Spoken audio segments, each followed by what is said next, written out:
Episode 10, Tales from the Trenches. Today we have Darrell Ponder with Ponder Investigations as our guest today.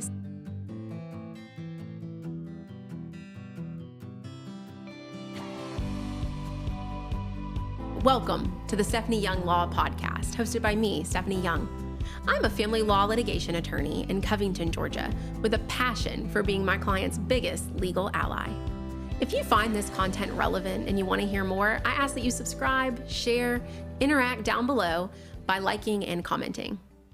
So, on today's episode, as I said, our special guest is Darrell Ponder of Ponder Investigations. Darrell is a certified process server.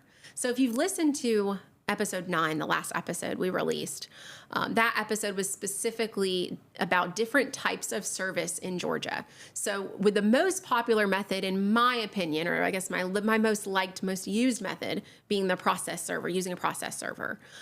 So this kind of ties right into there with, I thought, brought Darrell on here today to give us some insight on his job as a process server.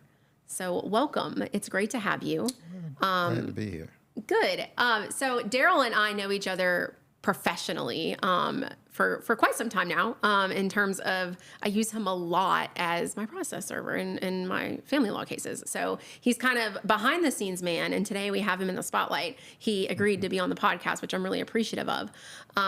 So in terms of, just so the viewers know, in general, like, how long have you been in the field? Well, I started my investigation service business in 2014. Okay. So I became a private investigator then. A little background: I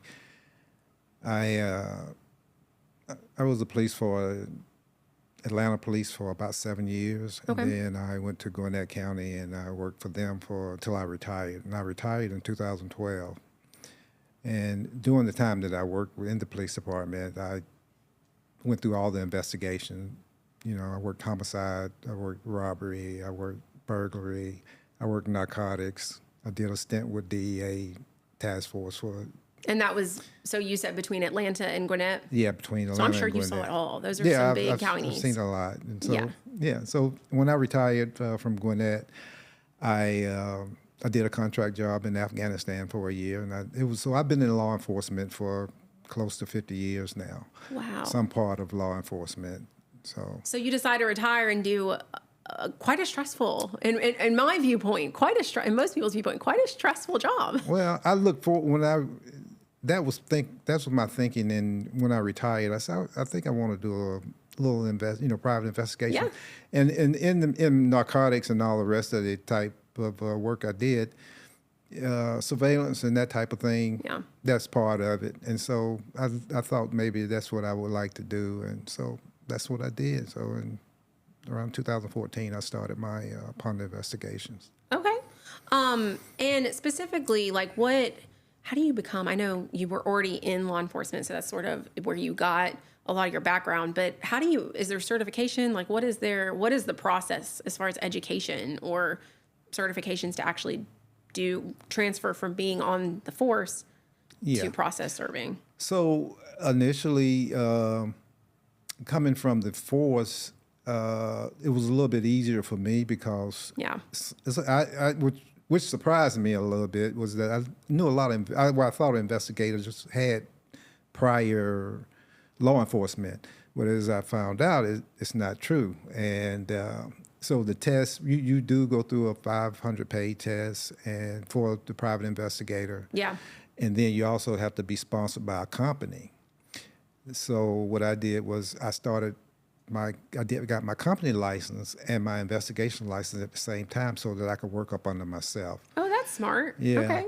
So just to go back a little bit, when I got back from Afghanistan, I did some process serving for another private investigator, and that way she helped me get my license. Okay, and get to really see, okay, what do I do? I like this? Is this something that I want to kind of invest in a little bit more? Yeah, and it was my first couple of cases were basically they were private. They were doing a lot of private investigation, a lot of follow-up work on criminal cases. Yeah. You know, some attorneys, they had clients that they were trying to, I guess, try to get them out of their charges. Yeah, people don't realize that obviously in my field, family law, there's you mostly think of investigative work, private investigator stuff there of, oh, we're going to catch them cheating or, and things like that. Let's find out where they're going.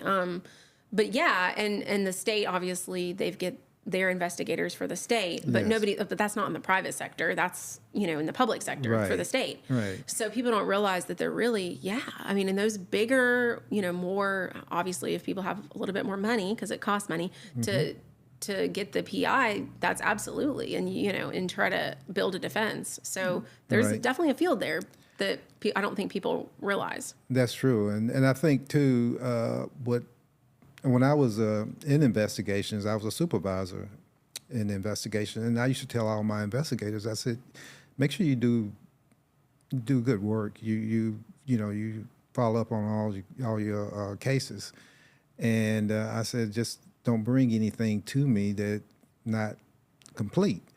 And I said, because when you get on the stand, I said, it's going to come back up. And so after my first couple of cases were criminal cases, and as it turned out, it was where I had to go back to Gwinnett on some cases, and so I had to do some investigations and do some follow-up work on their cases. And as it turned out, I did get the person. He had felony charges. I got him reduced to misdemeanors. Wow. So and in reality, this is just like my own little soapbox on that is some people know or don't, I'm not sure if people know, listeners, that I used to be a public defender. So, obviously I've got a defense background, a pretty strong defense background in criminal defense. And so, but it's like, even a good investigator is even working for the state, law enforcement, you're just trying to get the truth. Like, it's not like you've got some hidden agenda or some path, that you're trying to get a specific answer. You're just trying to get the truth. Right. If you're, an ethical investigator, an ethical law enforcement officer. And so I think, that's obviously, that means that you saved somebody's, liberty. So that's awesome. Yeah. Specifically, about your job, it's really so I guess I would call it a cat and mouse sort of. Do you feel like that in your job as a specifically process server? Not necessarily just law enforcement in general, but process server, like a cat and mouse. Like, okay, you're the cat, I got to go catch this mouse. So as attorneys, we reach out, Darrell, I've got her. This is me. I'm going to make fun of myself and my paralegal. Darrell, we really have this person that we need to serve, and I don't really know a lot about them. Can you serve them, especially if it's a witness? Yeah. Those are the ones that it's like, it's some, when you've got family law cases for service, for example, it's typically like someone's spouse. So it's like, okay, this is just generic. We probably know this is where they live. Sometimes they live together, still, because if it's a divorce, they might still live together. But there's other cases that are obviously more interesting. It's like, hey, we have this person that we want to subpoena for like a custody modification. They've got some relevant information. I don't know where they live, but this is like their social media or whatever, whatever we do have. Go get them, and so I just kind of want to talk about that aspect of kind of deep, like, obviously you talked about before about how you've got a lot of investigation background, which I do actually think is what makes you such a great process server, because you do have that background. It's not just, I think, process servers that go into it, because I've worked with other process servers before I found you, and then and then I've kept you. But I say that to say, not just to goat about you, but the reality is that I think that investigative work, it's not like you're just, if you go into the job to say, oh, I just need to go serve this piece of paper or whatever, it's not a big deal. Oh, I couldn't do it. Sorry. I couldn't find them. Right.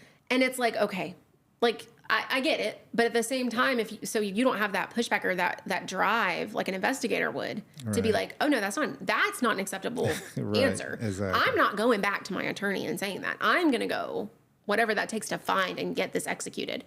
That's how I feel like you are. And I think that probably, knowing more now about your investigative side and how many years you focused on that.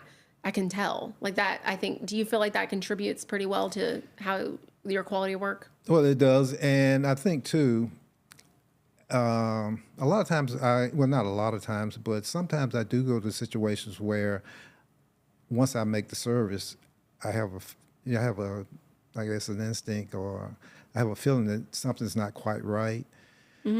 I've had at least in the last, I guess, 10 cases or so, I've had at least one or two that when I made the service, I ended up calling the sheriff department or the police department and say, hey, look, you might want to go do a check on that person. Okay. Because the other person, that's the other party, I just didn't get a good feel from the other party. Whereas I guess if I didn't have that background, I would have just made the service and just left. But it looked like a potential domestic situation was going to happen. Okay. And they did go by and they checked up on the people and they were appreciative. Yeah, I think, and again, like I know it can feel like, okay, it's weird for me to kind of boast about myself, but it's just a fact. I mean, that's a factual thing that does make you stand out from other people. Mm-hmm. Like, I mean, because I think of that in terms of as like a family law attorney, there's other family law attorneys, and if you're not getting a case and really figuring out what the goals of that client are, mm-hmm. and a lot of that is emotional goals in our field, in family law, what are your goals? And if you're just checking off the boxes, okay, filed petition, check, got him served, check, got a court date, check, final order, done. If you're not actually like checking in on the client and really understanding what their goals are on an emotional side of things, then I think you're doing that client a disservice. I don't think that you're getting it done, but you're not excelling in your profession. Yeah. Is how I feel. And that's what can set you apart. And it's like not just great on you, but it's also making a difference for that person, which in the end of the day, we want to do, right? Because, it is a job, but it's a career. And I feel like the difference between like job and career is the career is what you're building. What is your legacy, you know? And so how people remember you is important. And so I wanted to talk about, that's a really good segue to what else I wanted to talk to you about, is the emotional kind of side of things. Mm-hmm. Because I know, a lot, you might serve different things, and sometimes it's just like, oh, I'm just a witness, like I don't care. But a lot of what you're serving is like, at least for me, is like divorce papers. Yeah. And the emotional toll of that. I mean, some people are like excited and happy about it, right? But then I'm sure you get people that are distraught. Yeah. And you're breaking that news. I mean, it's an end of a legacy for people, an era, and it's, there's a lot of emotional reactions to that. And unfortunately, you kind of have to be the first line of defense there and receiving that. Talk to me about that. Well, that's the other thing you were talking about. Like sometimes you go to a house. I would go. The plaintiff would still be in the same house as the defendant, and I would knock on the door, and the defendant may open the door, or the plaintiff may be standing behind the defendant, and then I'm like, I'm looking at the papers. I'm like, was he or she supposed to be here? And they're like, okay, what can I do for you? And I'm like, well, you hired me. Yeah. And so, that was a little concerning to me. At least the first couple of times, I was like, so now what I do, and you help me a lot. And what I request a lot of times is for the person to give me information about the situation and how responsive will that person be once I show up, if you both are at the house. And most of the time they'll say, well, everything's okay. But I guess about 2 weeks ago, I went to a house and he was there and he was being served, and she opened the door. I said, okay. I said, is he here? And she said, yeah, he's in the kitchen. So she called for him, and he's like, I'm not coming to get those papers. And I was like, okay. She said, well, come on in the house. So I walked in the house. So you're just going to eat dinner with us. It's going to be awkward. Well, he ran out the back door, funny enough. He ran out the back door. It's not a warrant, dude. Calm down. So as he was leaving, I said, "Hey, well, I got these papers. They're going to be in the foyer area on the table." So, Yeah, you like at that point, he got them. Yeah, so I know he got them, and Yeah. he was still living there and all. So, Yeah. I get those type of cases sometimes where I just have a feeling that something might be a little off, and then I'll try to try to make arrangements so that everything goes smoother. Yeah, and I mean, I think in the end of the day too, it's important for not only like professionals in our field, but also just for the general public to understand that, yes, like for example, you have a job, which is, if the plaintiff hires you to serve papers, you're doing that. That is a job. Right. That, it's not that you work for them, but they hired you to get this done. Just like, I'll represent a client, but that doesn't mean we're not human beings. At the end of the day, that I don't want to see, like, if someone's suicidal, you're not just going to leave them like that. No. Like, that's just human nature. Yeah. And good human. Yeah. You would hope. Yeah, normal. You would hope. Yeah, you would hope. I mean, they might hate their ex, but they're still a person. And, and that doesn't mean that we hate them or that we have, that doesn't mean we have to act that way. Mm-hmm. And so I think that's important that, just as professionals, that we remind ourselves of that, in the end of the day, that is still a person and we are getting our job done, but there's a good balance between, someone's emotional well-being. Because in family law, it's a big part of it. I mean, I've had cases where we've waited to serve certain discovery requests because the discovery requests will be revealing of that we know information, right? Like, for example, adultery. Yeah. Like, they'll be specific enough to where that other party realizes we know.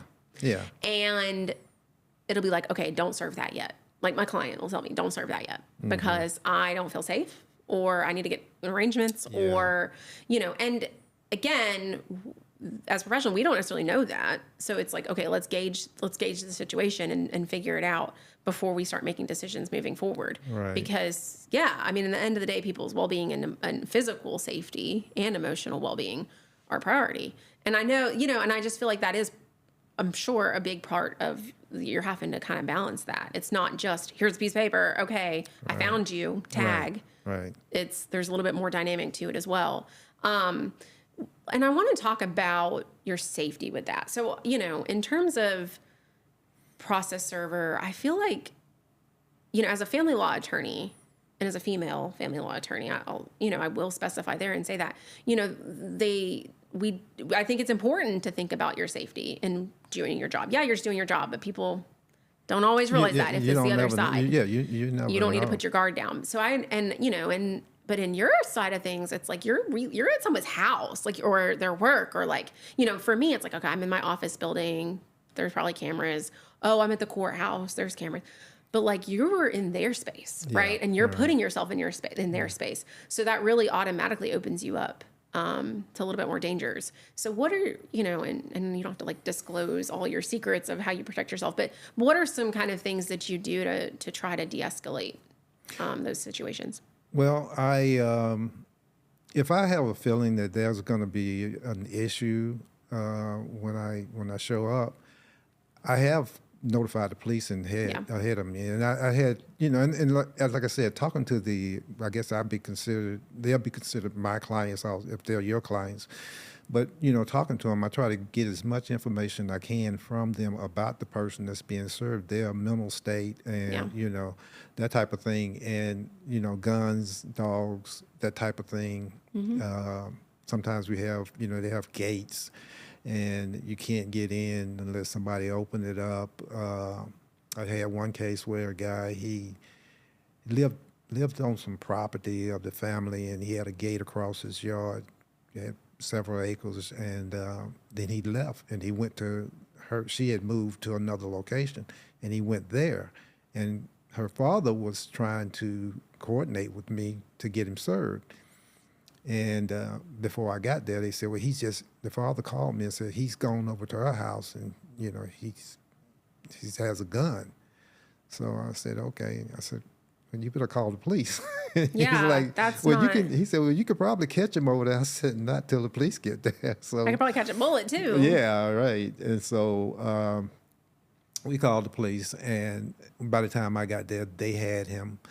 and he had become violent over there. And so when I I went to the car, they had him in the backseat of the car, and I said, well, I need to serve him. So I served him in the backseat of the police car. You have done that for me. I kind of did want to include some fun stories in here. Yeah. I remember, and of course not like no specific details or anything like that that I'll disclose, but I definitely had a case where there was law enforcement called, and then my client like called you, and they were like, Darrell, the police are here already, and they got him, and you went over there and served him and like just handed it to him while he was in the back of the car. I said, that is savage. Yeah, I think that might have been that. Was that the one? Okay, because I don't necessarily know all the details. That's another great thing as well about you and the type of work that you do is that you kind of remove, obviously, like I'll put you in contact with the client.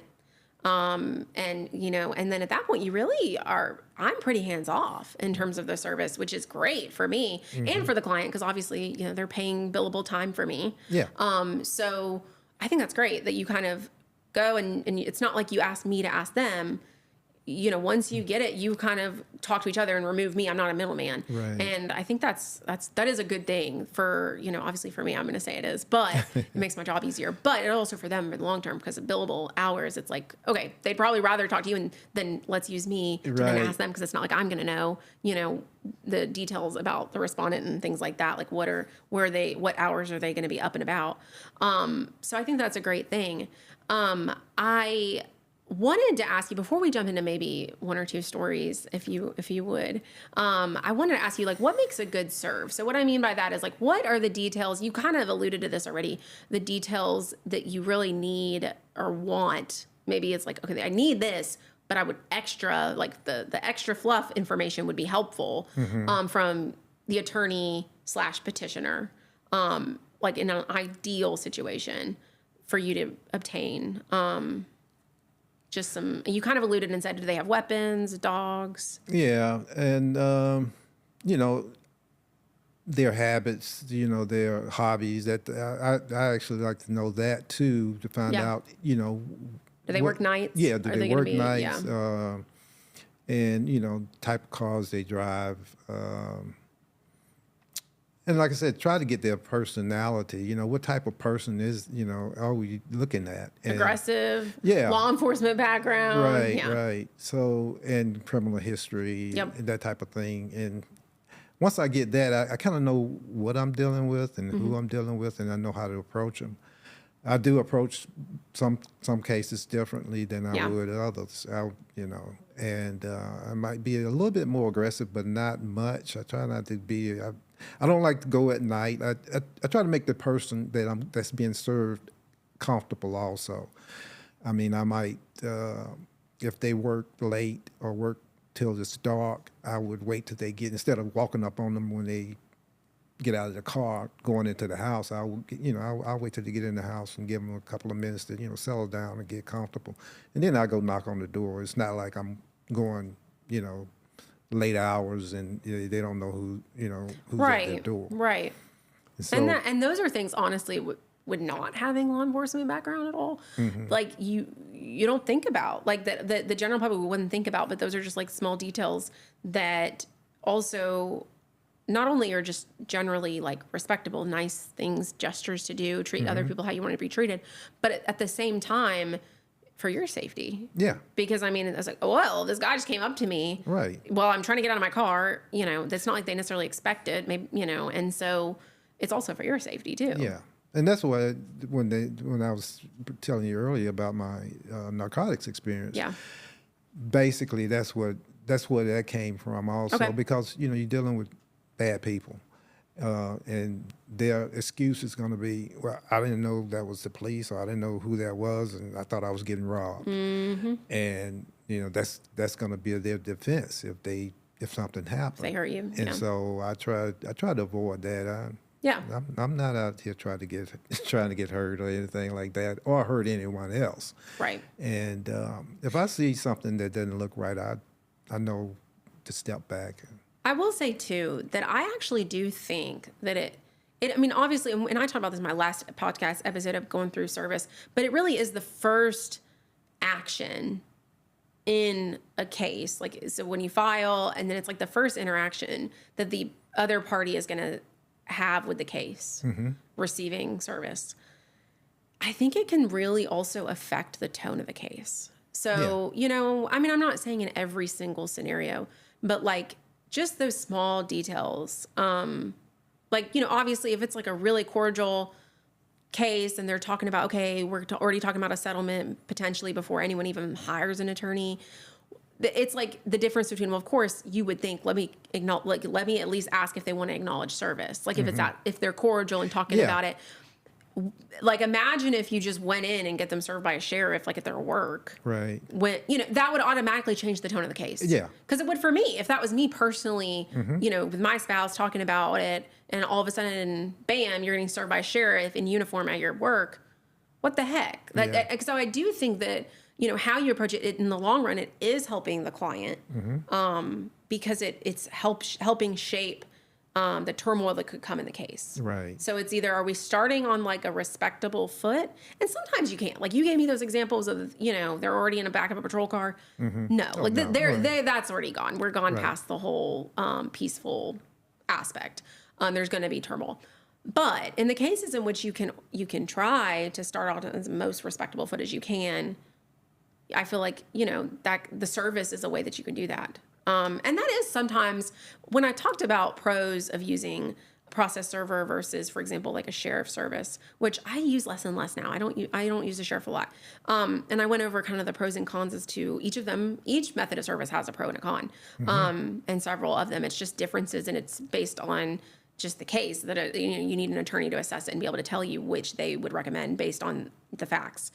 But with that being said, one of the pros, of course, with process service is that you're not having somebody that's like getting served, but, you know, you're not having law enforcement show up, like, especially if there's minor kids. Right. You know, I think that if you show up and you calm, here's some papers, the kids aren't going to know, like, oh, there's something going on. There's going to be like, he works for UPS. Like, kids don't know. It's Amazon. Exactly. Like, I don't know. They come in whatever cars nowadays. Yeah. My kids start freaking out. They're like, someone's at the door. Because, you know, I don't know. I'm not social, I guess. We don't get visitors a lot. Right. So we got like someone at the door, and I'm looking out the window, and it's like a white regular car. Like, it's not a van. It's not labeled anything delivery. But they're dropping off a package. Because that's what they do nowadays. They have like all these third parties. That's probably what the kids, I'm like, no, it's a delivery. And like, that's what they think. It's DoorDash. And I think, again, I just go back to that is a huge benefit, in my opinion, of using a process server. But you also can have a process server can, like, I would say a bad process server can kind of use that positive, what would normally be a positive, and actually turn it around and make it negative and make it very turmoil and like, here's your papers, and like jump up on them, or, you know, or whatever, or already have like this attitude, like, like you're against them. And it's like, I'm literally just doing my job. Well, amazingly enough, a lot of times the person that's being served, they'll start asking me questions. Yeah. And what's this about? Yeah. What's this about? What should I do? And if I know, if I have some idea, first thing I would say, hey, well, if you have an attorney, you need to speak with that attorney. I said, other than that, I said, we'll contact this attorney and find out what's going on. You know, and so I will explain, because I've seen it. I will explain some of the process of responding to a summons or whatever, and I said, this is what you need to do. And the majority of the time, the person being served will thank me and say, you know, and shake my hand or whatever. And, you know, honestly, and I think that's great. I do. I absolutely do. And that's how I approach. Of course, unless someone gives me a reason not to. Yeah. That's how I approach cases in which the other side's pro se. You know, even if it's contested, it's like, you know, unless they give me a reason to make me feel like I don't want to be in a meeting room with them to try to talk to them one-on-one because they're, you know, they've already been nasty to me or whatever. But that's pretty rare. You know, I walk into a room and I can tell they're a little tense, like they're almost feeling like they're going to be on defensive mode, and like I might be like super rude and not listen to them. And I'm like, no, like, obviously, yes, I advocate. And yes, this is, you know, for this client, but I'm going to treat you like I would another attorney. I'm going to listen to you, hear you out, see if there's any meeting grounds. And if there's not, we'll go in front of a court and we'll go through the process. Yeah. That's what the judicial process is about. You know, me just listening to your side of things, that's what I should do, as long as it maintains a respectable Right, tone. right. And again, that is that attorneys that aren't like that are a disservice to the client. I They, agree. they can make, there's like this, I think, a very negative kind of wave that's come through that it's like, I want a bulldog attorney. First off, most attorneys, we hate that term because it's Yeah. like, I litigate. Yeah. I'm a good litigator. You want to call me a bulldog? Like, I don't eat a T-bone steak. Like, if you want to call me a bulldog, okay, fine, call me a bulldog, whatever. Do I get what's done need to be done? Do I advocate? Absolutely.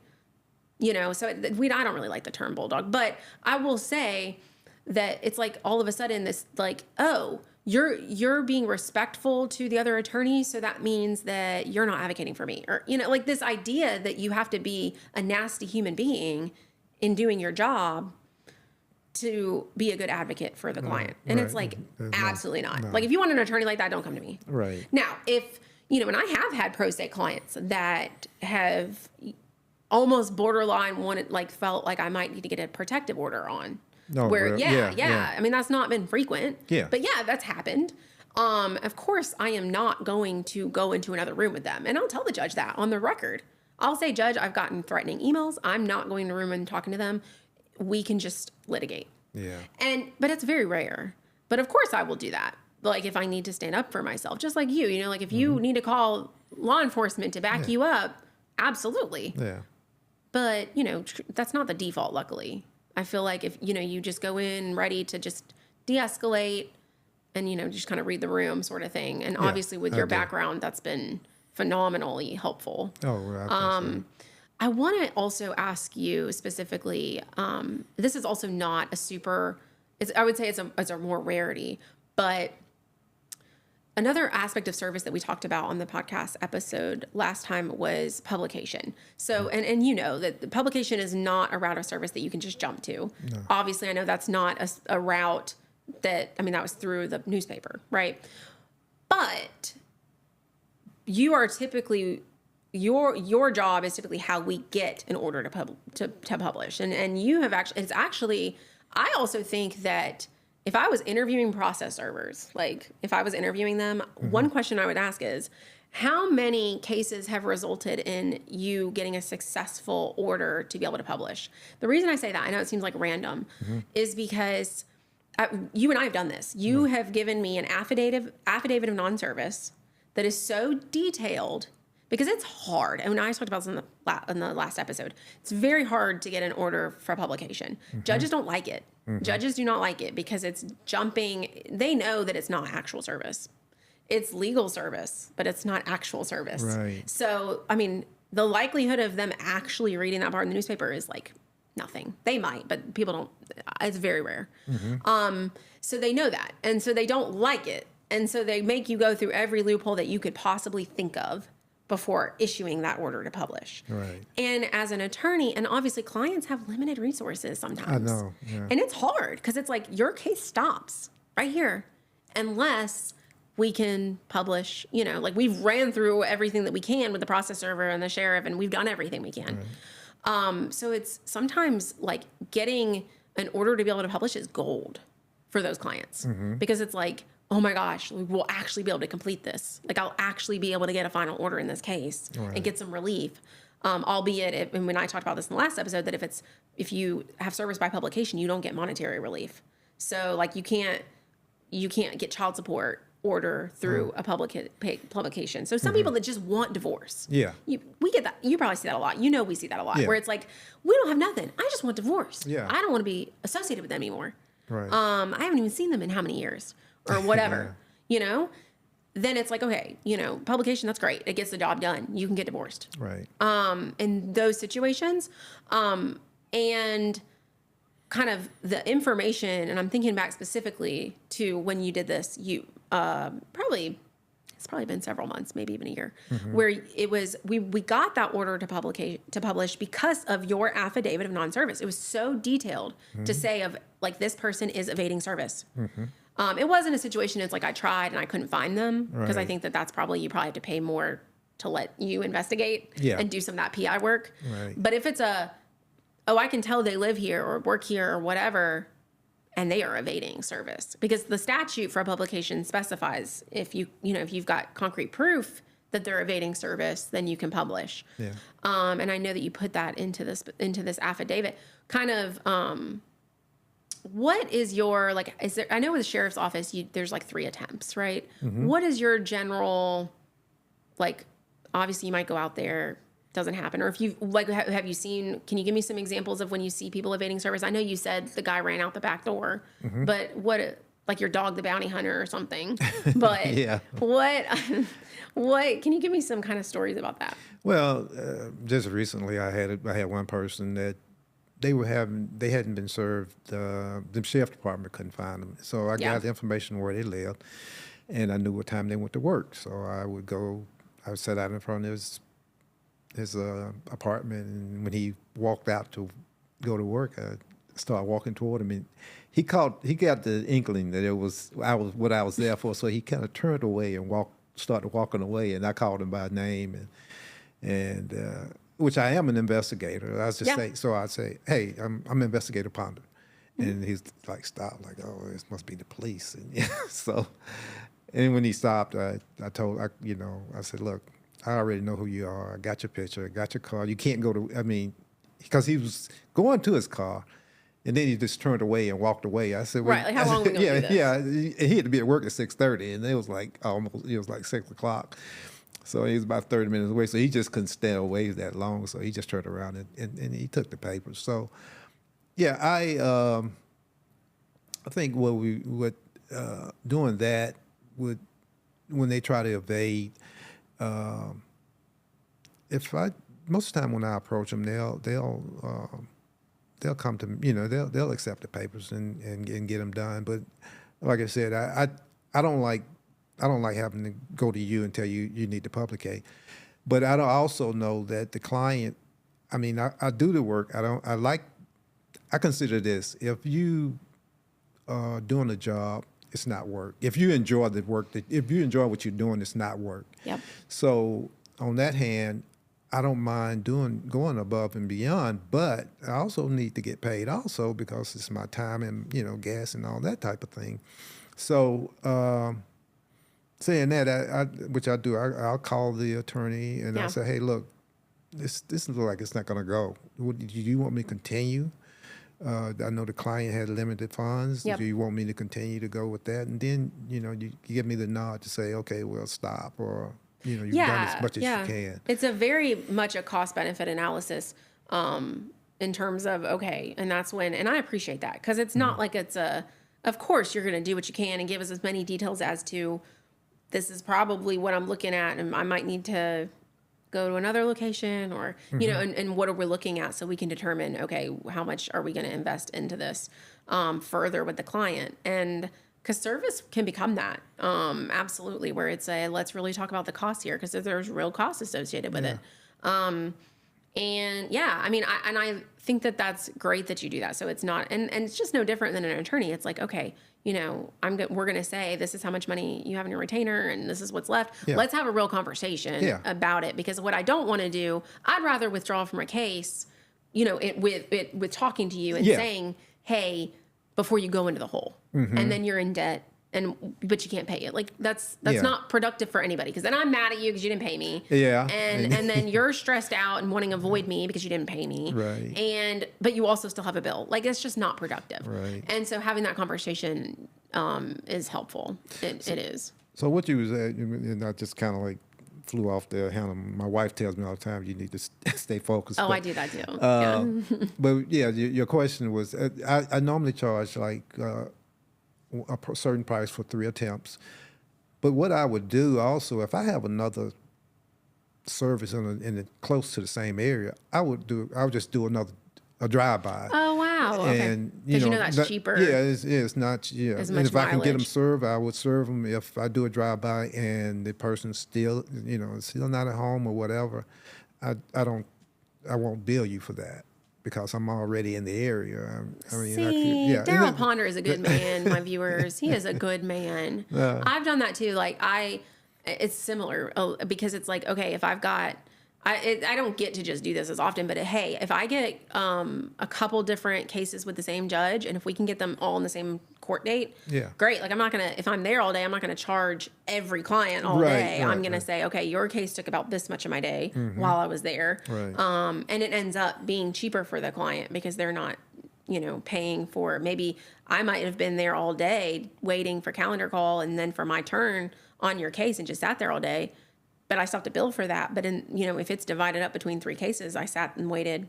Yeah. It's cheaper. So yeah, no, I mean, and that's definitely an ethical thing and very much appreciated. Good things come back to you. I'm a big believer in that.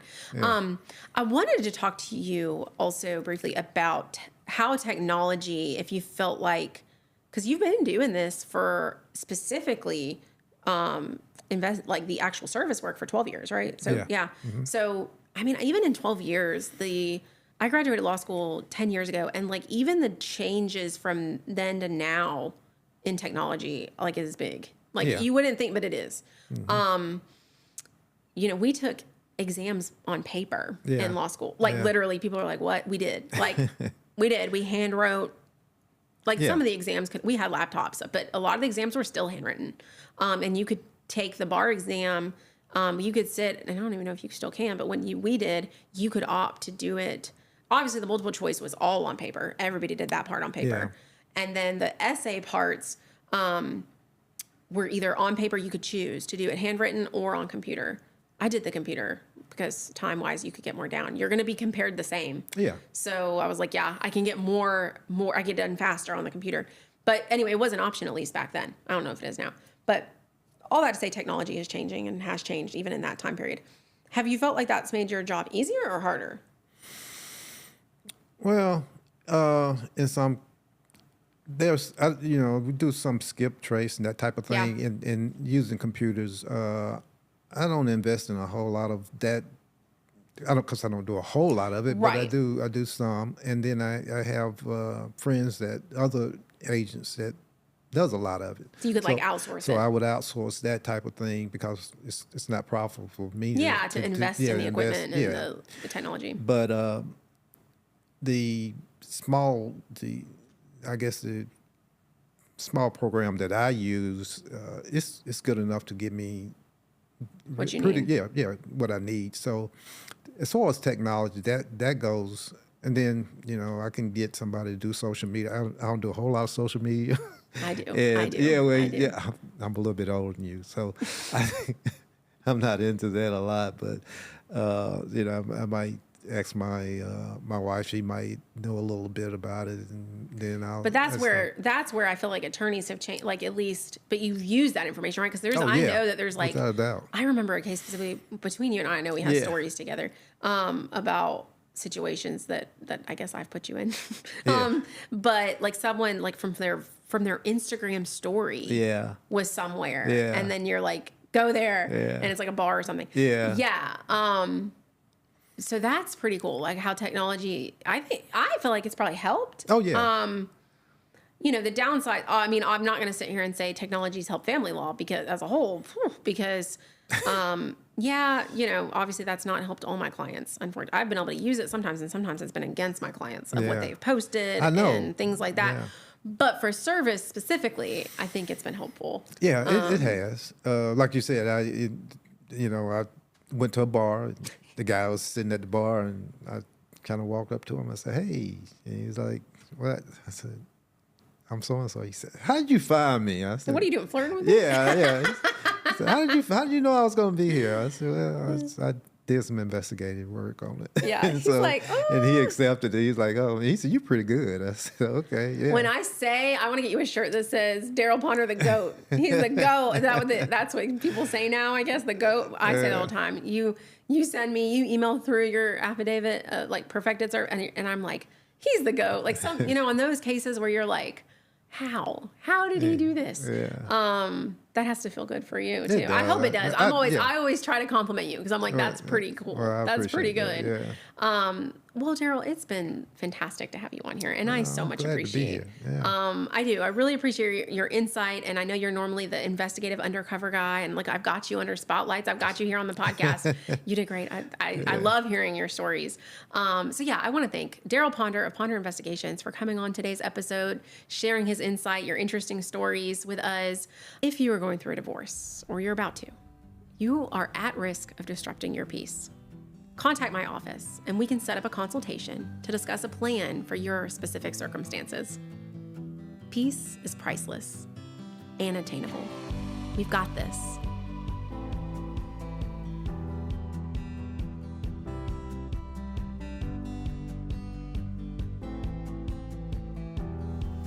Hey guys, I just wanted to jump on and give a disclosure that watching my videos does not create an attorney-client relationship.